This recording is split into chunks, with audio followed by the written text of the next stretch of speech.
Hey everyone, this is Wolf from PowerTraders.com. Today guys, I'll be doing basically a weekly analysis on US indices.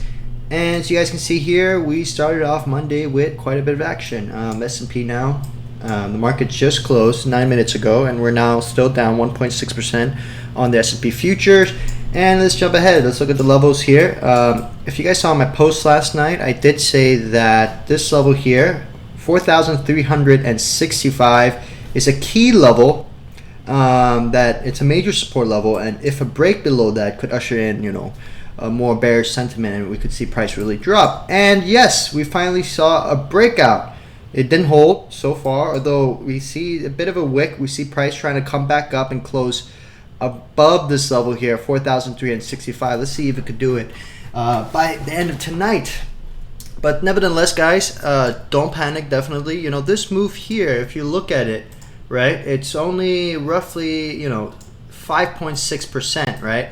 If you go down here, this move here in February, right, look at this, 6%. So it's much worse than this. Well, not too much, but it's roughly about the same sell-off. So don't panic. Definitely, we could definitely easily bounce back off, come back up. However, right, the key here is to get back above 4,365. If we don't hold that level, say we consolidate below it, I think it's really possible we can come back up, retest it, and then another bearish move downwards. Because when you really think about it, we're only down 5%. And if you go in the past, especially last year was extremely volatile, as we know. But look at this, we had 3 corrections that were roughly around 10% here. You had one in June. This one was around a little less than 10% here, and 9% here. So we haven't had any significant sell-off or correction that close anywhere near 10% for quite a while, over a year. So if we do see this kind of retest, come back up, and then resume down, I think it's entirely possible. And look at this, a 9% move sell-off would take us back down to 4,130, roughly around that, and roughly around 12% sell-off or correction would take us all the way down to roughly around 4,000. I think these are really good levels to look out for if we do come down to these levels. But yeah, definitely keep an eye on the market. And one of the reasons for that is, sorry about that, is if you look at the economic calendar, this is a really action-packed week. So we have a few housing data coming out, not too interesting. Or some oil data stuff coming out. But look at this. Wednesday, right, we got FOMC statement as well as interest rate decision. We got the press conference. Thursday, we got initial jobless claim. And on Friday, we got Powell's speech. So it's a really action-packed week, right? We got Fed decision on Wednesday. Thursday, we got some employment data, and on Friday, then we got Powell's speech. So this could, a lot of volatility could come in the market really quickly. If you look at the VIX is already up quite a bit, as you can see here, that jump there. But just because the wick is heightened doesn't mean you can't go further, right? As I showed you guys earlier, we're quite an action-packed week, so definitely stay tuned. Let's see if, let's see what happens. But for now, let's see if the S&P can come back above 4,365. Super important level. Keep an eye on that. On the NASDAQ, you can see here this support level here. Let me change that to green so you guys can see it better. Just like the S&P, we broke it down, but the NASDAQ retreated quite, pretty quickly. Now we see an attempt to, just like the S&P, to close back above the major support level. This line here indicated in green, right? So just like the S&P, we could come back up, maybe come back up to this red line here, but we could also get rejected, guys.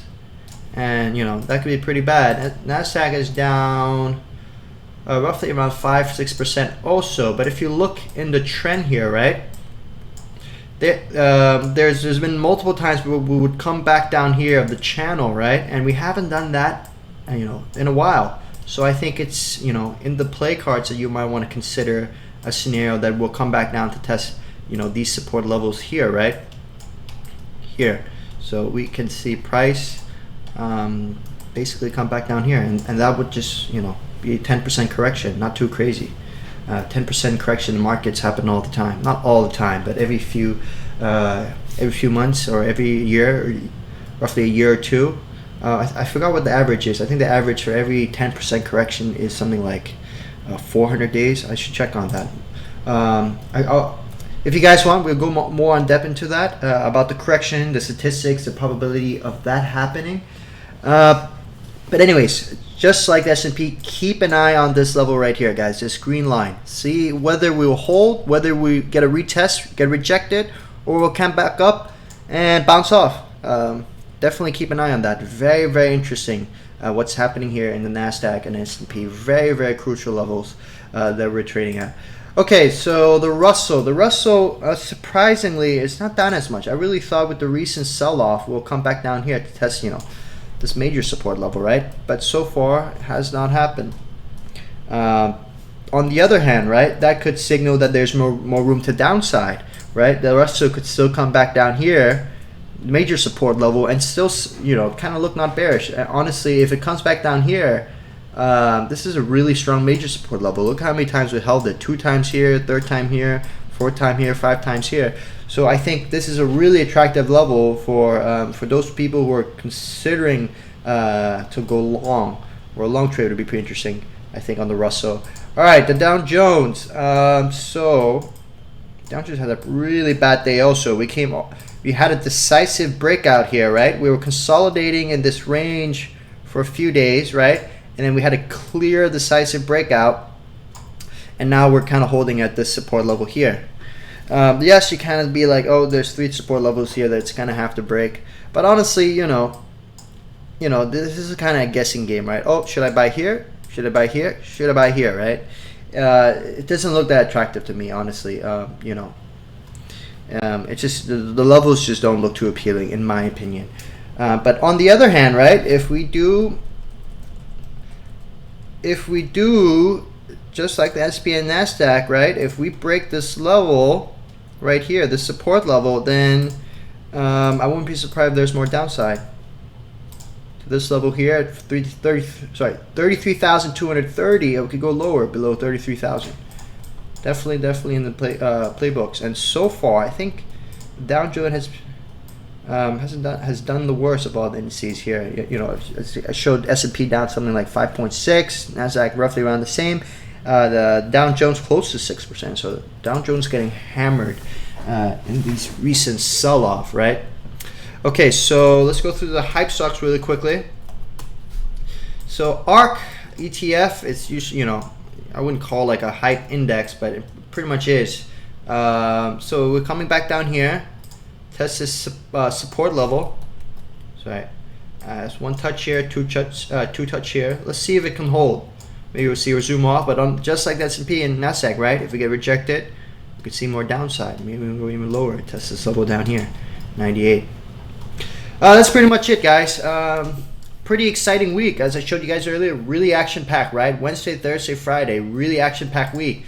So don't expect that this is, you know, this is the end of volatility, right? A lot of action could play out, and also not just to the, you know, just to the downside. We could see volatility to the upside. We could see price recovering really quickly. It's really hard to say. All we know is there's definitely going to be catalysts, right, coming up Wednesday, Thursday, Friday. So definitely keep an eye on this. You know, when there's a lot of volatility, you know, that could be opportunity for some of your traders out there. But right now, the S&P is looking pretty bearish. Yes. It could come back up and close above this, but like I said, guys, as long as we consolidate below this major support level, 4,365, honestly, we're looking pretty bearish. That's a bearish breakout right there. We could see a retest, come back down pretty easily. So stick to the levels, guys, and of course, stay tuned to you know, the what we would call, you know, risk events coming out this week. All right. Give us a thumbs up, and of course, subscribe for more content.